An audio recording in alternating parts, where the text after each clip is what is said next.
अब या तो उनको पेटीएम के ऊपर पेमेंट प्राप्त नहीं हुई। अगर आप जानना चाहते हो मैंने एंड्रॉइड ऑटो के ऊपर यूट्यूब कैसे चलाया तो आप डेफिनेटली कमेंट कर सकते हो। I will make a video on it. इसका नेगेटिव पॉइंट आपको बता देता हूँ कि जैसे अब अगर आप कुछ रिव्यूअर्स इसकी क्वालिटी भी खराब कर रहे थे एंड ग्रैंड विटारा में मैंने कंप्लेन बताई थी 3, 2 और 1। देखो लोग कहते हैं कि गधे के ऊपर धारियां बनाने से वो ज़ेब्रा नहीं बन जाता। बात तो सही है। लेकिन मेरे को लगता है ये इस बात पर डिपेंड करता है कि डिसाइड कौन कर रहा है। अगर डिसाइड करने वाले हो ग्लोबल लीडर्स तो फिर आप और हम क्या ही बोल सकते हैं। कुछ तो कारण होगा कि हैरियर और स्कॉर्पियो जैसी गाड़ी टोयोटा के शोरूम में नहीं बिकती, लेकिन ग्रैंड विटारा के ऊपर वो अपना बैज लगा के बेचते हैं। This is the Urban Cruiser Hyryder, जो कि ग्रैंड विटारा की ही बहन है, जुड़वा बहन कहूँगा यहाँ तो मैं। एंड इस गाड़ी के अंदर उसकी कुछ अच्छाइयाँ भी हैं तो शायद उसकी कुछ बुराइयाँ भी होंगी। एंड आज के इस वीडियो में हम बात करेंगे इस गाड़ी और ग्रैंड विटारा में क्या डिफरेंस है, कब आपको ये गाड़ी पिक करनी चाहिए, कब आपको ग्रैंड विटारा पिक करनी चाहिए एंड किन लोगों को डिफरेंट गाड़ियों की तरफ जाना चाहिए। मेरा नाम है अर्बन क्रूजर, आप लोग देख रहे हैं गगनप्रीत। इतना लंबा नाम हो तो गलती हो ही जाती है। मेरा नाम है गगनप्रीत सिंह, आप लोग देख रहे हैं spare wheel and let's begin.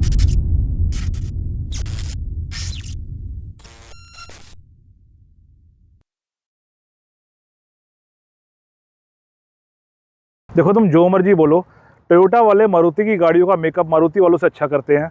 चाहे तुम पुरानी ग्लांजा देख लो, चाहे तुम नई ग्लांजा देख लो, चाहे तुम पुरानी अर्बन क्रूज़र देख लो, चाहे तुम अर्बन क्रूज़र हाई राइडर देख लो, चाहे तुम रूमियन देख लो, और चाहे तुम जो नई Taisor taser what ever you call it, या तो वो बैज की ग्रेस है। बट जितनी भी गाड़ियों की स्टाइलिंग टोयोटा करता है ना, वो मारुति के मुकाबले बेटर ही लगती है। आप इस चीज़ से एग्री करते हो या नहीं, कमेंट के अंदर ज़रूर बताना। अगर मैं लुक्स की बात करूँ तो गाड़ी देखने में हर एंगल से ग्रैंड विटारा के जैसी आपको लगेगी। तो जो ओवरऑल सिलोवेट है वो एक्जैक्टली सेम है। जिन लोगों को माइनर डिफरेंसेस का पता होगा सिर्फ उनको पता लगेगा कि दिस इज अ टोयोटा और अ सुजुकी। जैसा स्लाविया और वर्टिस के अंदर होता है ना, वैसा हाई राइडर और ग्रैंड विटारा में नहीं होता। एवरीथिंग इज सेम, लेकिन स्टिल डिफरेंसेस की भी साथ में बात कर लेते हैं। सबसे पहले on the top you can see the roof rails as it is Grand Vitara वाली। देन ये जो क्लैम्पशेल बॉनेट है ये भी ग्रैंड विटारा से ही एज इट इज़ आया है। थोड़ी सी मस्कुलर लाइंस है इसके ऊपर एंड देन थोड़ा सा ये सॉलिड महसूस होता है compare to previous Maruti cars. Clamshell जो लुक है ना, काफ़ी ज़्यादा प्रीमियम लगता है। एंड अगर आपको ये नहीं पता चल रहा कौन सी गाड़ी है तो कंपनी ने आपको बताया कि this is a Hyryder. And lights में आपको यहाँ DRL मिल जाती है ट्विन, जहाँ पे आपको ग्रैंड विटारा के अंदर वो 3 बच्चों वाली DRL मिलती है ना, यहाँ पर आपको ये प्रॉपर लॉन्ग स्ट्रिप्स मिल जाती हैं। तो ये 2 DRLs आपको मिलती हैं जो इस समय ऑन है, लेकिन शायद कैमरा में दिख ना रही हो बिकॉज धूप काफ़ी ज़्यादा तेज है। DRLs के बीच में you can see the chrome slatting जो लोगो तक जाती है दोनों तरफ से।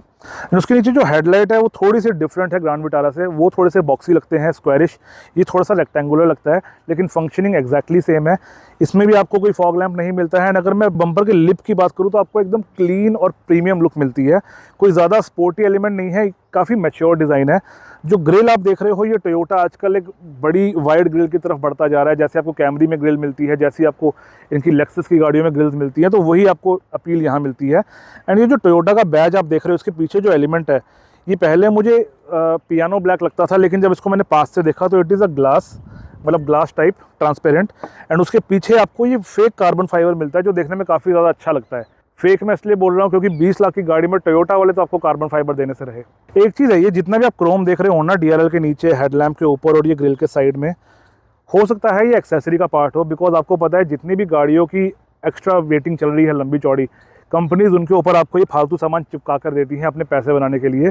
तो it could B accessory, I am not so sure. This is the G variant and मेरे को नहीं लगता कि G वेरिएंट में आपको कंपनी इतना सारा क्रोम लगा के दे रही है जब उनके पास बेचने के लिए V वेरिएंट भी है। बात करते हैं गाड़ी के साइड्स की। सिलोवेट तो सेम था ही आगे पीछे से भी, लेकिन साइड्स पर आपको कोई खास एलिमेंट का डिफरेंस भी नहीं मिलता है except this logo on the alloy wheel. तो जो अलॉय व्हील है या जो व्हील कैप्स है, इन पे अगर लोगो है तो that is the only difference. Other than that car look exactly the same. आपको स्क्वायर व्हील आर्क्स मिलते हैं। एंड जो टायर आप देख रहे हो ये है 215/60 R17, तो 17 इंच के आपको अलॉय व्हील्स मिलते हैं, जो कि गाड़ी के साथ ना साइज़ के हिसाब से काफ़ी ज़्यादा चंकी महसूस होते हैं। उसके बाद चंकी टायर्स के ऊपर you can C the shoulder line जो फ्रंट लाइट से रेयर लाइट तक आती है, तो जिसकी वजह से गाड़ी को थोड़ी सी लेंथ मिल जाती है एंड एक हल्का सा बल्क महसूस होता है। Then you can see this vent, ये वेंट एक्सेसरी का पार्ट हो सकता है। I am not so sure कि ये कंपनी का पार्ट है या नहीं है। एंड जो लोग यहाँ कहना चाहते हैं कि सरदार जी आपने होमवर्क नहीं किया एक्सेसरी के ऊपर, तो भाई मैं कार रिव्यू करता हूँ, मैं एक्सेसरीज नहीं बेचता। तो आई फील लाइक ये एक्सेसरी का पार्ट है। Then you can see the hybrid badging. Toyota कोई भी मौका नहीं छोड़ रहा आपको बताने में कि ये गाड़ी हाइब्रिड है। ORVM के ऊपर आपको इंडिकेटर मिल जाता है एंड ये ऑटो फोल्ड ORVM है मारुति या टोयोटा के अंदर, मतलब बेसिकली मारुति के अंदर है ये चीज़। टोयोटा के अंदर ये है या नहीं, I can not verify, but Maruti में क्या होता है जब आप गाड़ी को स्टार्ट करते हो तब आपके शीशे खुलते हैं। इसके अलावा driver side and passenger side के ऊपर आपको ये रिक्वेस्ट सेंसर मिल जाता है, तो चाबी अगर मेरी जेब में है मुझे सिर्फ ये बटन दबाना है, गाड़ी लॉक या अनलॉक हो जाएगी। And then there is not much, you can see this third quarter panel window, जिसकी वजह से अंदर थोड़ी सी एरीनेस बनी रहती है। एंड इसके अलावा साइड पे कोई ज़्यादा डिफरेंस नहीं है। गाड़ी की हाइट बहुत ज़्यादा आपको नहीं लग रही होगी, इनफैक्ट यहाँ पर रूफ रेल्स हैं, अगर रूफ रेल हटा दिए जाए तो गाड़ी की हाइट थोड़ी सी और कम लगे। तो there is not much to talk about the side. बात करते हैं गाड़ी के रेयर की, एंड रेयर पर भी गाड़ी के अंदर आपको ग्रैंड विटारा की वाइब्स मिल जाती हैं। तो on the top you have the shark fin antenna, then ये सटल सा spoiler, high mounted stop lamp, rear defogger lines, rear wiper. जो क्रोम स्लैटिंग आप देख रहे हो ये कंपनी से आती है, एंड यहाँ पे है टोयोटा का बैज, एंड क्रोम स्लैटिंग जोड़ती है दोनों टेल लैंप्स को, जो कि एलईडी है सी फॉर्म के अंदर। देन जो बाकी की लाइट्स है वो आपको यहाँ नीचे मिल जाती है बॉडी के साइड में। This is the indicator, this is the reverse lamp, this is the reflector. My only problem with this setup is not the halogen. यहाँ पर आपको हैलोजन मिलते हैं बट उससे मुझे ज़्यादा फर्क नहीं लगता। प्रॉब्लम है कि ये जो रिवर्स लैम्प है ये काफ़ी ज़्यादा नीचे है। अगर इस गाड़ी के पीछे कोई बड़ी गाड़ी खड़ी है, जैसे मान लो हैरियर, एक्सयूवी, फॉर्च्यूनर, ट्रक, कोई ऐसी गाड़ी खड़ी है और आप इस गाड़ी को रिवर्स करोगे तो उसको सिर्फ इसके डिस्टेंस से ही जजमेंट करनी पड़ेगी, उसको रिवर्स लैम्प आपका दिखाई नहीं देगा क्योंकि वो काफ़ी ज़्यादा नीचे है। That's a problem. Urban cruiser Hyryder की बैजिंग, हाइब्रिड की बैजिंग जी, जो कि गाड़ी का वेरिएंट है, एंड लोअर साइड पे आपको कोई ज़्यादा चीज़ नहीं मिलती। थोड़ा सा ये स्पोर्टियर डिज़ाइन बना रखा है, थोड़ा सा आपको फेक स्किड प्लेट्स जैसा दे रखा है। देन यहाँ पर आपके पास 4 पार्किंग सेंसर्स हैं। तो ओवरऑल गाड़ी देखने में ग्रैंड विटारा के जैसी है, एंड जो इकलौता डिफरेंस है वो है ये सी शेप टेल लैंप्स। कोई मुझसे पूछे मुझे क्या पसंद है तो आई विल से ये गाड़ी खरीदो और ग्रैंड विटारा के टेल लैंप लगवा लो, क्योंकि ग्रैंड विटारा के ऊपर अगर हम इसका फ्रंट सेटअप लगवाएंगे तो खर्चा ज़्यादा आ जाएगा। बात करते हैं बूट स्पेस की। मौसम काफ़ी ज़्यादा सुहावना हो गया है, तो गाड़ी को खोलने के लिए यहाँ मुझे 2 बटन्स मिल जाते हैं। एक से गाड़ी अनलॉक होती है, देन दूसरे से आपका बूट खुलता है। तो I don't think it is visible because of मौसम, but you can see the image, and this is the boot space. ये जो बूट स्पेस देख रहे हो आपको इतना ही बूट स्पेस मिलता है, लेकिन थोड़ा सा इसको बढ़ा सकते हैं हम इस ट्रे को हटाकर। तो एक बार के लिए ट्रे को निकाल लेते हैं बाहर ऐसे, and now this is the maximum boot space जो आपको इस गाड़ी के अंदर मिलता है। एंड ये जो डब्बा यहाँ देख रहे हो ये बेसिकली हाइब्रिड का सेटअप है, तो इसको यहाँ से हटाया नहीं जा सकता, ये फिक्स रहेगा। एंड अगर आप नेचुरली एस्पायरेटेड मिलते हो तो उसके मुकाबले आपको इस बॉक्स की वजह से इस गाड़ी में जगह थोड़ी कम मिलती है। Now on the right side and on the left side you can see these 2 tabs. इनको हटा देते हैं तो यहाँ पर अंदर आपको थोड़ी सी जगह मिल जाती है, कभी होल। एंड ये ठीक ठाक डीप है, छोटे मोटे टूल्स वगैरह, छोटा मोटा सामान आपका यहाँ पर आ जाएगा। Same on the right side, लेकिन यहाँ पर इस समय ये कंप्रेसर पड़ा हुआ है, तो यू कैन सी चीज़ें आपकी साइड में पड़ी रहती हैं, कुछ बीच में नहीं आती। रही बात टूल्स की, तो जो कंपनी के टूल्स है वो आपको इस ट्रे के नीचे यहाँ मिलते हैं। सेम ग्रैंड विटारा वाले टूल्स हैं। एंड ये जो आप देख रहे हो नट, इस नट से आप खोलते हो स्पेयर व्हील, तो स्पेयर व्हील गाड़ी का नीचे है। ये देखकर मुझे बहुत दुख हुआ, चलो कोई बात नहीं। This is the light in the boot, 12 volt socket, hook सामान के लिए। एंड ये जो मटेरियल क्वालिटी है it is exactly same as Grand Vitara, right. इसलिए बताया मैंने क्योंकि कुछ लोगों को लगता है कि टोयोटा की गाड़ी मारुति से बहुत ज़्यादा बेटर है। आप देख रहे हो मैंने सीट को फोल्ड कर रखा है, और फोल्ड करने का रीज़न सिर्फ यही है, आपको पता चल जाए कि सीट फोल्ड करने के बाद आपको इस गाड़ी के अंदर फ्लैट बूट नहीं मिलता बिकॉज ऑफ दिस थिंग। तो this is the only compromise you have to make in this car, लेकिन उसका जो बेनिफिट है वो आपको पता चलेगा ड्राइविंग के समय। एंड अब बात करते हैं इंटीरियर्स की। तो अंदर चढ़ने से पहले डोर के ओपनिंग एंगल की बात कर लेते हैं। तो दिस इज़ द डोर, कितना खुल जाता है। ग्रैंड विटारा जिसका हमने वीडियो किया था, डोर थोड़ा ज़्यादा खुल रहा था उस गाड़ी का, बट इसका भी ओपनिंग एंगल काफ़ी ज़्यादा अच्छा है। अंदर बैठने आपको किसी तरह की दिक्कत नहीं आएगी। लेकिन एक इशू बताना चाहता हूँ मैं आपको इस डोर के साथ। यू कैन सी, मैं इसको भी बंद करूँगा, बड़ा हल्का सा ये ऐसे रह गया, लेकिन अब इसी तरह से पिछले डोर को बंद करते हैं, इसको भी हल्का से ही करूँगा तो ये पूरा बंद हो जाता है हल्का सा करने पर ये अटक जाता है लाइक दिस। हवा चल रही है एकदम से बहुत ज़्यादा, तो अंदर बैठते हैं, विंड नॉइज़ काफ़ी आ रहा होगा। एंड अंदर बैठने में किसी तरह की आपको दिक्कत नहीं आती। बाय द वे ये जो हाईराइडर की प्लेट है ये काफ़ी ज़्यादा अच्छी है। आई फील लाइक ये कंपनी की तरफ से है, बिकॉज कोई वायरिंग मुझे अलग से एक्सपोज नहीं दिख रही, but it could be an accessory, yes. So this is the first look of the car जो आपको अंदर बैठ के आता है, and it looks very cool, very much premium. जो कलर कॉम्बिनेशन है exactly same to same Grand Vitara वाला जो हमने पहले देखा था। This is the key of the car, Toyota का लोगो, पीछे से 2 बटन, एंड हम सबको पता है कि ये वाली की कहाँ से आई है। एंड इस गाड़ी में ना की रखने की कोई प्रॉपर जगह नहीं है, एंड यहाँ पर मुझे रखने का मज़ा नहीं आता, बिकॉज वैसे तो देखो कोई प्रॉब्लम नहीं है, बट कुछ लोग यहाँ पर ना गिलास रखना पसंद करते हैं। एंड यहाँ पर भी कंपनी छोटी सी डब्बी बना सकती थी, लेकिन मेरे को लगता है ये चाबी यहाँ पर बड़ी अच्छी तरह से आ जाती है, बट ये चाबी रखने के लिए नहीं है। And in cases of emergency breaking आपकी चाबी उड़ के इधर उधर चली जाएगी और फिर आप भागोगे इधर उधर, बट फिलहाल इसको यहीं पड़ा रहने देते हैं। तो this is the dashboard, the front look. And गाड़ी को कर लेते हैं स्टार्ट, बिकॉज गर्मी काफ़ी ज़्यादा होती जा रही है। यू कैन सी हवा चल रही है, लेकिन गर्मी अभी भी बहुत ज़्यादा है। तो this blue power button indicates कि this is a hybrid car. तो जब मैं इसको एक बार दबाता हूँ तो it says ignition switch, brake दबाओ, शिफ्ट टू पी। ओके, दोबारा दबाते हैं इसको, तो ये मेरे इलेक्ट्रॉनिक्स वगैरह आ गए हैं, द स्क्रीन। एंड अगर मैं इसको ब्रेक के साथ अब दबाऊं, जैसे मैंने ब्रेक दबाई इसने बटन दबा दिया पुश स्टार्ट स्विच। देखो ब्रेक छोड़ी, दोबारा ब्रेक दबाई, ब्रेक छोड़ी, दोबारा दबाई। तो yes, it is quite fast. And एक हल्की सी आवाज़ भी आती है, मुझे एग्जैक्टली नहीं पता वो किस चीज़ की है। जैसे ही मैं ब्रेक दबाता हूँ तब आती है, और ये आवाज़ मैंने पहले कभी किसी और गाड़ी में नहीं सुनी, सिर्फ इसी में आ रही है। बाय द वे मेरा मोबाइल वाइब्रेट नहीं कर रहा है, ये इसी गाड़ी की कोई आवाज़ आ रही है। तो दबाते हैं दोबारा से ब्रेक, तो ब्रेक दबा रखी है, बटन दबाते हैं,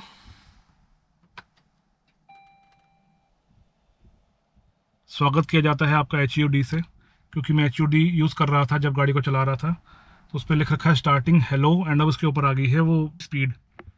तो गाड़ी स्टार्ट हो चुकी है, लेकिन अभी ना पता नहीं चल रहा, बिकॉज गाड़ी कंप्लीटली ईवी मोड के ऊपर स्टार्ट हुई है। एंड ईवी मोड पे स्टार्ट होने के बेसिकली दो कारण हैं। जब गाड़ी के अंदर थोड़ी बहुत बैटरी बची होती है ना, तो गाड़ी ईवी पे स्टार्ट होती है। लेकिन दूसरी सबसे इंपॉर्टेंट चीज़, अगर गाड़ी का AC बंद होता है स्टार्टिंग के समय, तब भी गाड़ी ईवी मोड पर स्टार्ट होती है। तो एक बार AC चला के देखते हैं कि क्या गाड़ी का इंजन स्टार्ट होता है कि नहीं।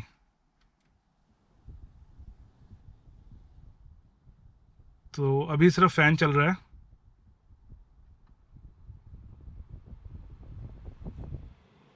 नहीं, AC भी स्टार्ट हो चुका है, तो AC ठंडी हवा देने लग गया है। एंड इंजन अभी तक गाड़ी का स्टार्ट नहीं हुआ है, तो आई एम टोटली श्योर कि गाड़ी इस समय ईवी मोड के ऊपर है। तो अगर मैं हैंड ब्रेक गिराकर इसको ब्रेक दबाकर अगर मैं इसको ड्राइव पर लाता हूँ, तो कार मेरी ईवी मोड पर चलनी शुरू हो गई है। चलिए थोड़ी देर के अंदर इस चीज़ की बात करेंगे। एंड बीच बीच में जब गाड़ी ज़्यादा गर्म होती है, AC का लोड आता है बैटरी के ऊपर, तो इंजन अपने आप स्टार्ट हो जाता है। लेकिन इस चीज़ को मैं एक बार दोबारा दिखाना चाहूँगा। तो गाड़ी को कर देते हैं बंद, एंड यू कैन सी ये एनिमेशन की तरह दोबारा से बंद हो गया है। तो एक बार फिर से बटन दबाते हैं पावर वाला,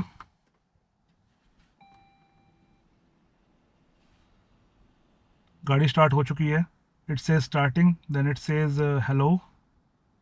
थोड़ा सा फ्लिकर शायद आ रहा हो, मुझे दिख नहीं रहा, क्योंकि कैमरा के अंदर ना ये बहुत ही छोटा सा दिखाई दे रहा है मुझे, पिच्चू सा। तो इसकी बात हम बाद में कर लेंगे, सबसे पहले आते हैं पीछे। तो गाड़ी हमारी स्टार्ट हो चुकी है, AC को हमने कर लिया है सबसे लो पे, जो सेटिंग हमें चाहिए थी उसी के ऊपर। नाइस। एंड हाइब्रिड गाड़ियों का सबसे ज़्यादा मज़ा इसी बात का होता है कि गाड़ी स्टार्ट है, लेकिन अभी आपको कोई आवाज़ नहीं आ रही है। बट जब इस गाड़ी को ज़रूरत पड़ेगी पावर की, तो ये गाड़ी अपने आप इंजन स्टार्ट कर लेगी। एंड सबसे पहले अगर मैं स्टीयरिंग व्हील की बात करूँ, तो यस, लुक्स फेमिलियर, मारुति वाला स्टीयरिंग व्हील है ये। लेकिन स्टीयरिंग व्हील की शेप मुझे काफ़ी ज़्यादा पसंद है, क्योंकि काफ़ी ज़्यादा ना ये आई कैची टाइप लगता है। जो राउंड एलिमेंट्स है ना अलग अलग जगह पर, ये काफ़ी ज़्यादा कंप्लीट लगते हैं अपने आप में design wise. And on the right side मुझे क्रूज कंट्रोल के बटन मिल जाते हैं, ऑन द लेफ्ट साइड मुझे बटन मिल जाते हैं फॉर बोथ द स्क्रीन्स। तो अगर मुझे स्क्रीन्स को चेंज करना है, ये मैं यहाँ से चेंज करूँगा, थोड़ी देर में बात करेंगे उसकी। यहाँ नीचे मुझे ब्लूटूथ के बटन मिल जाते हैं, जैसे टिपिकल मारुति कार्स के अंदर होते हैं। तो गाड़ी स्टार्ट हो गई अभी एकदम से, अपने आप ही, हमने कुछ नहीं किया, ऑटोमेटिकली। एंड ये जो सेंटर का मटेरियल है, वैसे तो देखो ये टोयोटा की गाड़ी है, लेकिन जो क्रिटिसिज्म होगा वो पहले तो बाय डिफ़ॉल्ट मारुति को जाएगा। तो ये जो मटेरियल है, ये अब सुजुकी को चेंज कर लेना चाहिए था। और अगर टोयोटा वाले इस चीज़ को ले रहे थे, तो कम से कम टोयोटा को सोचना चाहिए था कि ये वाला मटेरियल कंपनी चेंज कर ले। अगर आप इतना सा लोगो वाला पार्ट चेंज कर रहे हो, आई थिंक ये जो गोला है ये कम्प्लीटली चेंज है, तो कंपनी को चाहिए था वो इस पूरे पार्ट को ही चेंज कर लेती, और ये जो मटेरियल था थोड़ा सा अच्छी क्वालिटी प्रोवाइड करती। बट इसके अलावा स्टीयरिंग से मुझे कोई मेजर प्रॉब्लम नहीं है। दूसरा जो इशू लगता है, ये काफ़ी थिन महसूस होता है, तो चलाते समय इसकी बात करेंगे।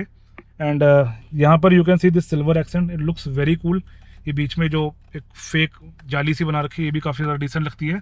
तो steering wheel of the car is no complaint as such. And flat bottom नहीं है, लेकिन उसके बावजूद भी इसमें कोई एज सच ना मुझे कभी कमी कोई महसूस नहीं हुई स्टीयरिंग व्हील के अंदर।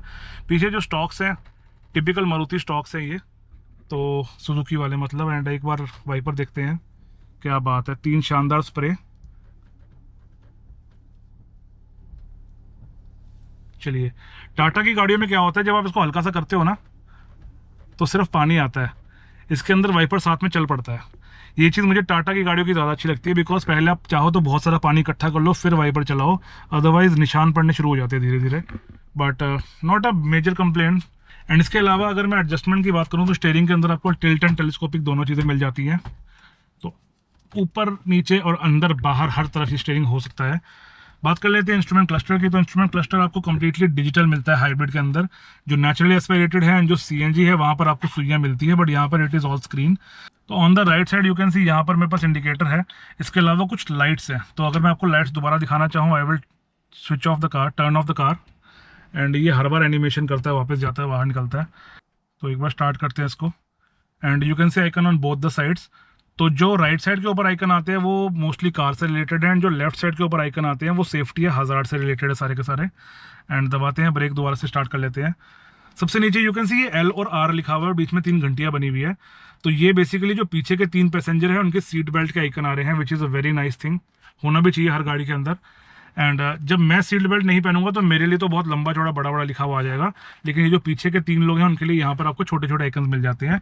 Odometer you can C 2700 kilometre गाड़ी ने कवर कर रखे हैं। एंड अगर मैं स्क्रीन मोड्स की बात करूँ तो सबसे पहले राइट साइड के ऊपर you can see this temperature, and नीचे आपको मिल जाता है fuel gauge. On the left side मुझे मिल जाता है ऊपर पावर मीटर, नीचे इको, देन सबसे नीचे है चार्जिंग।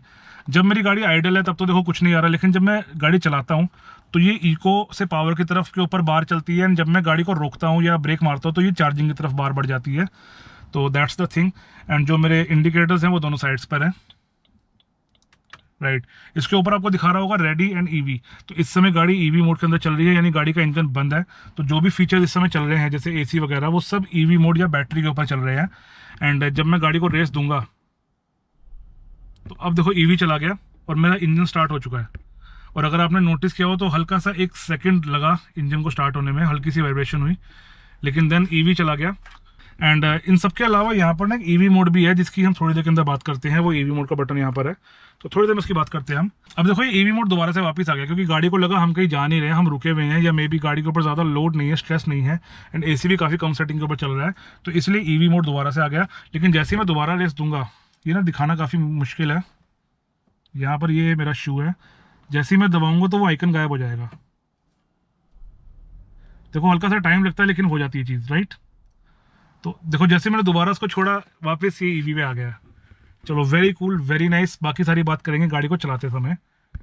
इसके अलावा अगर मैं राइट साइड पर बात करूं तो यहाँ पर एक एसी वेंट मिल जाता है, सेम एसी वेंट मुझे मिल जाता है लेफ्ट साइड के ऊपर। तो शेप्स सिमेट्रिकल सी हैं दोनों की। एंड देन उसके नीचे you can see this blue hybrid वाला बटन।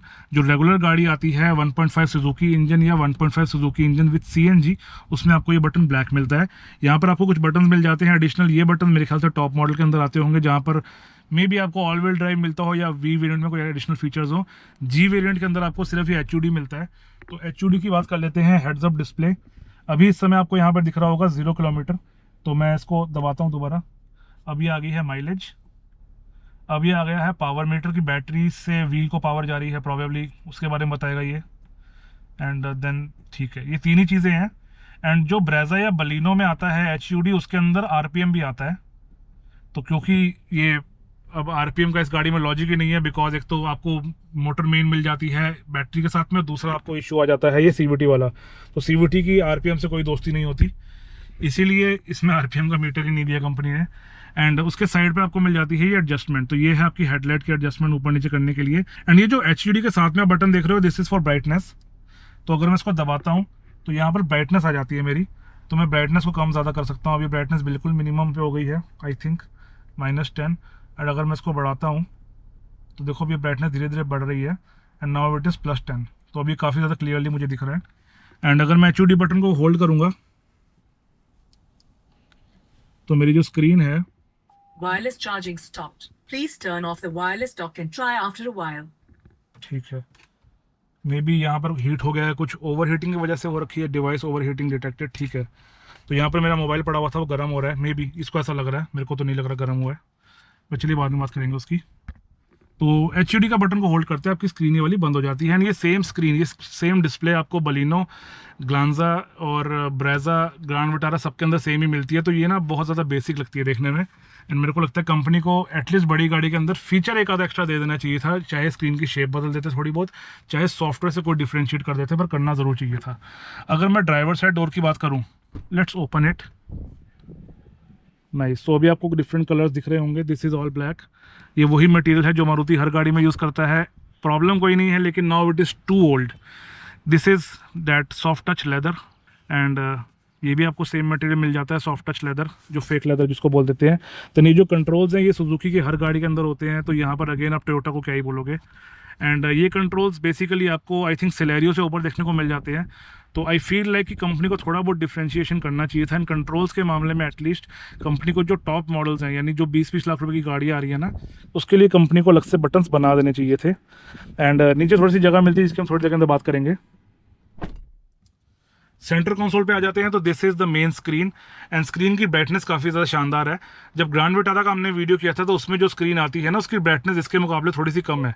इसकी ब्राइटनेस काफ़ी ज़्यादा अच्छी है। एंड ये काफ़ी ज़्यादा ना, मतलब चलाने में भी ठीक है, ये स्लिक है स्क्रीन। मतलब आपको ऐसा नहीं लगता कि आप एक स्लो स्क्रीन चला रहे हो। लेकिन इसमें कोई मेन्यू कोई आइकन वगैरह नहीं आते क्या? चलो, मेन्यू एक्जैक्टली सेम है जो छोटी स्क्रीन में आता है ना, वही एज इट इज़ इसके अंदर आ रहा है। लेकिन इसकी जो विजिबिलिटी है, जो ब्राइटनेस है, वो थोड़ी सी उस स्क्रीन के मुकाबले बेटर है। एंड वी विल चेक इसकी ब्राइटनेस मैक्सिमम कर रखी है या कितनी है। तो we will go to display. इसके अलावा स्क्रीन में आपको एंड्रॉयड ऑटो भी मिल जाता है। तो अभी मैंने इस पर अपना फ़ोन पेयर किया है, तो यहाँ से may be yes. So this is the wireless Android auto. मेरा फ़ोन के साथ चल रहा है सारा कुछ। एंड अगर मैंने अपने फ़ोन में ये ऐप भर रखी है तो मैं यूट्यूब भी इसके ऊपर चला सकता हूँ।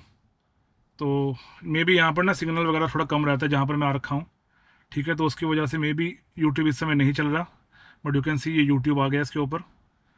अगर आप जानना चाहते हो, भाई ये सब मैं नहीं चलाता, ही अपने आप आता है इसके अंदर, ठीक है। हाँ, मेरे वाले में सिर्फ कार और कॉमेडी वीडियोज़ ही आती हैं और कुछ नहीं आता। चलिए, तो चलते हैं वापस। अगर आप जानना चाहते हो मैंने एंड्रॉयड ऑटो के ऊपर यूट्यूब कैसे चलाया, तो आप डेफिनेटली कमेंट कर सकते हो। I will make a video on it. And overall सारे फीचर्स के अंदर ठीक ठाक है। एंड देन जो ऑडियो क्वालिटी है, it is decent, not the best but quite okay. इसके नीचे मुझे यहाँ पे कुछ बटन मिल जाते हैं ना, ये फिजिकल बटन्स तो नहीं है, लेकिन इनसे काम चल जाता है इमरजेंसी में। But still I feel like कि physical buttons are better than these touch buttons. तो जो वॉल्यूम है उसका एक डायल यहाँ पर ज़रूर इनको दे देना चाहिए। हालांकि ड्राइवर के लिए इन्होंने यहाँ पे बटन्स दिए हुए हैं, बट स्टिल यहाँ पर जो बटन्स होते हैं वो बेटर ही रहते हैं। इसके नीचे मुझे AC वेंट्स मिल जाते हैं, इनसे मुझे ऐसा कोई कंप्लेन नहीं है। एंड ओवरऑल देखने में AC वेंट्स गाड़ी के ठीक ठाक लगते हैं, लेकिन कार के साइज़ के हिसाब से ना थोड़े छोटे छोटे लगते हैं अगर आप इनको ध्यान दो तो। बीच में आपको ये पार्किंग का बटन मिल जाता है, हज़ार्ड लैंप का स्विच, डिसेंट क्वालिटी। इसके नीचे आ जाता है मेरे पास ये AC control and this has an auto AC। तो बंद कर देते हैं ऑटो AC को। No complaints as such. And हमेशा बताता हूँ मारुति के ऑटो AC में खास बात होती है, अगर मैं हवा बाहर से लेना चाहूँ तो मैं ऑटो करके ये बाहर का बटन दबा दूंगा तो ऑटो AC चलेगा, लेकिन हवा बाहर वाली उठाएगा। ये चीज़ हर कंपनी की गाड़ी में नहीं होती। किसी किसी कंपनी की गाड़ी में क्या होता है, ऑटो AC के साथ में ना ये चीज़ कैलिब्रेटेड होती है कि हवा अंदर वाली ही चलेगी या बाहर वाली ही चलेगी। बट मारुति के अंदर आप इस चीज़ को सिलेक्ट कर सकते हो। Nice touch. इसके नीचे यहाँ पर मुझे 5 बटन मिल जाते हैं, जिसमें सेंटर वाला बटन है ट्रैक्शन कंट्रोल का, तो इसको मैंने दबाया और ये ऑफ हो गया। तो यहाँ नीचे मेरे पास है ची चार्जिंग, इसको QI नहीं बोलते, इसको ची चार्जिंग बोलते हैं। एंड अब मैं यहाँ फ़ोन रख के नहीं दिखाऊंगा बिकॉज ये ऑडियो बंद कर देते हैं, but it works fine. And यहाँ पर मुझे मिल जाता है 12 volt socket and this is a USB socket. Front में कोई USB-C चार्जिंग मुझे नहीं मिलती, जो मुझे लगा एक मिस है। जब आप 20-22 लाख के सेगमेंट में पहुँच जाते हो ना, तो आपको Type-C चार्जिंग का प्रोवाइड कर देनी चाहिए। इसके पीछे हमारे पास है ये गेयर लीवर एंड PRNDB। यहाँ पे S नहीं है, यहाँ पे L नहीं है, यहाँ पे है B। तो इस B की बात हम करेंगे गाड़ी चलाते समय। आपको सिर्फ इतना बता दूँ, ये जो B है ये बैटरी से रिलेटेड है। तो CVT गियरबॉक्स है, तो यहाँ पर आपको ऑटोमेटिक ही मिलेगा। हाइब्रिड के अंदर आपको मैनुअल नहीं मिलता, बिकॉज जो मोटर है उसको आपको ऑटोमेटिक गियरबॉक्स देना पड़ता है। देन इसके पीछे अगर मैं आऊँ, ऑटोमेटिक बेसिकली मोटर के अंदर थोड़ा डिफरेंट लॉजिक होता है, वहाँ पे ट्रेडिशनल गियरबॉक्सेस आपके नहीं चलते। पीछे आता हूँ मैं तो आपको मैनुअल हैंड ब्रेक मिलती है। This is the button for EV mode, this is the button for drive mode. अगर मैं ड्राइव मोड का बटन दबाता हूँ तो यू कैन सी अब ये पावर मोड आ गया, PWR। अब ये इको मोड आ गया, और अब ये रेगुलर मोड है, जो बेसिकली आप सिटी मोड कह लो, जैसा टाटा में होता है। तो पावर के अंदर ये सब लाइनें जो पीछे आ रही है ये रेड हो जाती हैं, blue in eco mode and sort of teal colour in the normal mode. And EV के बटन को मैं जब भी दबाता हूँ तो it says EV mode unavailable. ये एक ऐसा फीचर है जो मेरे को आज तक इस गाड़ी के अंदर चलाने ही नहीं आया, and this is not the first time मैं इस गाड़ी के अंदर बैठा हूँ। मतलब मैंने ग्रैंड विटारा की हाइब्रिड की भी टेस्ट ड्राइव ली है। ईवी मोड भाई किसी को पता ही नहीं क्या होता है, ये कब चलता है कब नहीं चलता है कुछ नहीं पता। कंपनी कहती है ये गाड़ी प्योर ईवी मोड पे रन करती है, चला के देखिए मैंने, चलती है, लेकिन अपने आप चलती है, और कब चलती है वो यही डिसाइड करेगी, वो हम डिसाइड नहीं करेंगे। तो ये जो ईवी मोड का बटन है, अगर आपको पता है ये कैसे काम करता है तो मुझे ज़रूर बताना, मैं ज़रूर जानना चाहूँगा, और इसकी क्या रेंज है ये भी बताना कमेंट्स के अंदर। इसके अलावा यहाँ पीछे थोड़ी सी जगह मिल जाती है, may be for additional switches. जो लोग छपरी होते हैं वो यहाँ पर अपना एम्बुलेंस वाले सायरन का स्विच लगवा सकते हैं। इसके पीछे मेरे पास कुछ जगह आ जाती है, तो जगह की बात कर लेते हैं। सबसे पहले यहाँ पर है एक आर्मरेस्ट, तो ये स्लाइडिंग आर्मरेस्ट है, नाइस। एंड इसके अंदर थोड़ी सी जगह मुझे मिल जाती है इधर, तो it is quite deep, quite decent. And अगर मोबाइल वगैरह रख कर देखें तो यस, फ़ोन वगैरह आपका इसके अंदर आ जाता है। इसके अलावा ये ऑक्टागोनल शेप के मुझे मिलते हैं कप होल्डर्स, तो ये again they look very nice. लेकिन यहाँ पर जो बड़ी वाली बॉटल्स होंगी ना, जिन लोगों को कांच की बोतलें खड़काने की आदत है वो थोड़ा सा दुखी होंगे यहाँ पर। एंड इसके अलावा यहाँ पे आपने मोबाइल रखने की जगह तो देख ही ली है। देन अगर मैं ड्राइवर साइड की बात करूँ तो ये जो ऊपर हैंडल है दरवाजे को पकड़ने के लिए, यहाँ पर भी आप अपने कॉइन्स वगैरह रख सकते हो। उसके अलावा नीचे एक आपको बॉटल होल्डर मिल जाता है। देन थोड़ी बहुत पीछे आपको जगह मिल जाती है जहाँ पर इस समय मैंने वॉलेट वगैरह रखा हुआ है, तो डेट्स ऑल द स्पेस। इसके अलावा आपको थोड़ी सी स्पेस ग्लव बॉक्स के अंदर मिल जाती है। तो this is a typical Suzuki glove box, थोड़ा सा छोटा है। गाड़ी के साइज़ या प्राइस के हिसाब से मेरे को लगता है कि ग्लव बॉक्स थोड़ा सा और बेटर हो जाना चाहिए। एंड इसकी quality it is quite okay. अगर आप क्रेटा का ग्लव बॉक्स खोलोगे तो आपको पता लगेगा क्वालिटी क्या होती है, लेकिन वो बहुत ज़्यादा भारी है, टांगे तोड़ता है आपकी। ये वाला ठीक है, लेकिन still I feel like company इस चीज़ को इम्प्रूव कर सकती है। इसके पीछे अगर मैं सीट्स की बात करूँ तो सीट्स ऑफ द कार है very much comfortable. You can see bolstering, ये जो सीट कवर है ये आफ्टर मार्केट है, you can see from the labels and everything. And seats comfortable हैं। जो फ्रंट सीट है इसकी थाई सपोर्ट काफ़ी ज़्यादा डिसेंट है, बैकरेस्ट भी काफ़ी ज़्यादा अच्छी है, हेड सपोर्ट भी आपको काफ़ी ज़्यादा डिसेंट मिलता है। तो सीट से मुझे ऐसा कोई कंप्लेंट नहीं है। एंड अगर मैं रूफ लाइनर की बात करूँ तो ऑन द टॉप यहाँ पर मुझे मिल जाता है, क्या बात है, प्रीमियम फीचर लाइट, पैसेंजर के लिए भी लाइट, क्या बात है जी, नाइस, बहुत बढ़िया। एंड ग्रैंड विटारा में मैंने कंप्लेन बताई थी कि उसके अंदर ये जो लाइट्स थी ना, ये डोर पे सेट नहीं होती थी, तो इस गाड़ी में हो जाती है भैया। बेसिकली वो बेस मॉडल था, तो बेस मॉडल में इन्होंने ये स्विच ही नहीं दिया। इतनी तगड़ी कॉस्ट कटिंग करी है यहाँ पर मारुति ने और टोयोटा ने भी, क्योंकि टोयोटा के बेस मॉडल में भी ये वाला स्विच नहीं आता, तो that is not a nice thing. ये लाइटें बटन की तरह काम करती हैं, वेरी नाइस फीचर। इसको हम कर देते हैं डोर पे set. Then this is the sunglass holder. Then IRVM आपको ऑटो डिमिंग मिल जाता है, ये ऑटो को आप यहाँ से ऑफ कर सकते हो, तो इसको हम कर देते हैं ऑन। एंड देन सबसे ऊपर स्टार, गाड़ी की सनरूफ। तो इस गाड़ी के अंदर अपने सेगमेंट की सबसे बड़ी सनरूफ आपको मिलती है। एंड सबसे बड़े से मेरा मतलब एरिया वाइज नहीं है, सबसे बड़े से मेरा मतलब है ओपनिंग वाइज। तो एक बार इसको खोलते हैं तो यू कैन सी सनरूफ चली गई पीछे। ऑलरेडी सनरूफ आम गाड़ियों के मुकाबले ज़्यादा खुली हुई है, लेकिन मैं इसको थोड़ा सा और खोलता हूँ। तो this is the maximum any sunroof opens in this segment. और ये ओपनिंग मेरे ख्याल से XUV, हैरियर, सफारी, स्कॉर्पियो की तो चलो है ही सनरूफ आधी सी, तो ये हैरियर, सफारी, XUV इन सबसे ज़्यादा है। और क्रेटा, एलिवेट, इन सबको तो छोड़ ही दो ना आप।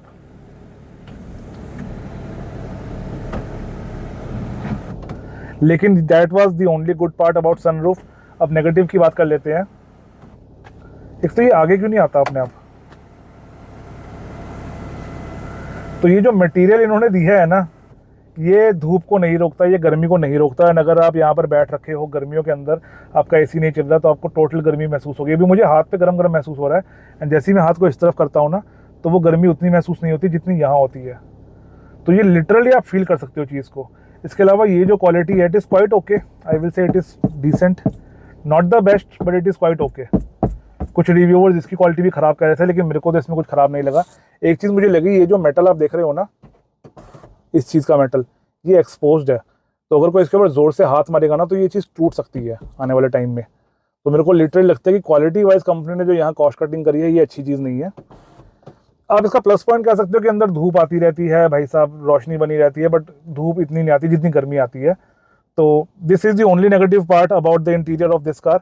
अदर दैन डैट इस गाड़ी के अंदर ऐसे कोई नेगेटिव पॉइंट नहीं है। So that was the roof. And यहाँ पे आपको हैंडल मिल जाते हैं सॉफ्ट क्लोजिंग वाले, क्या बात है भाई साहब, शानदार। ड्राइवर साइड पे आपको कोई हैंडल नहीं मिलता हमेशा के जैसे। तो that's most of the front part guys. Overall अगर मैं क्वालिटी की बात करूं तो क्वालिटी इज़ डिसेंट। भाई साहब ये तो बहुत ही सॉलिड है। चलिए, quality is very good. And ये जो सॉफ्ट टच है ये भी काफ़ी ज़्यादा अच्छा है। यहाँ पर भी आपको सॉफ्ट टच मटेरियल ये ओके। ये जो ब्राउन आपको दिख रहा है ये सॉफ्ट टच नहीं है, ये कुछ कलर मैच कर रखा है इन लोगों ने, लेकिन this is plastic clever. And जो लोअर पार्ट है उसका भी quality it is quite okay. It is not very much robust, आपको बहुत ज़्यादा सॉलिड फील नहीं आती, लेकिन आपको डिसेंट लगता है। और जैसे कुछ पुरानी मारुति की गाड़ियाँ होती है ना जिनके अंदर ये प्रॉपर हिलता है, तो वो तो इस गाड़ी के अंदर नहीं महसूस होगा भाई साहब आपको। It is very much okay.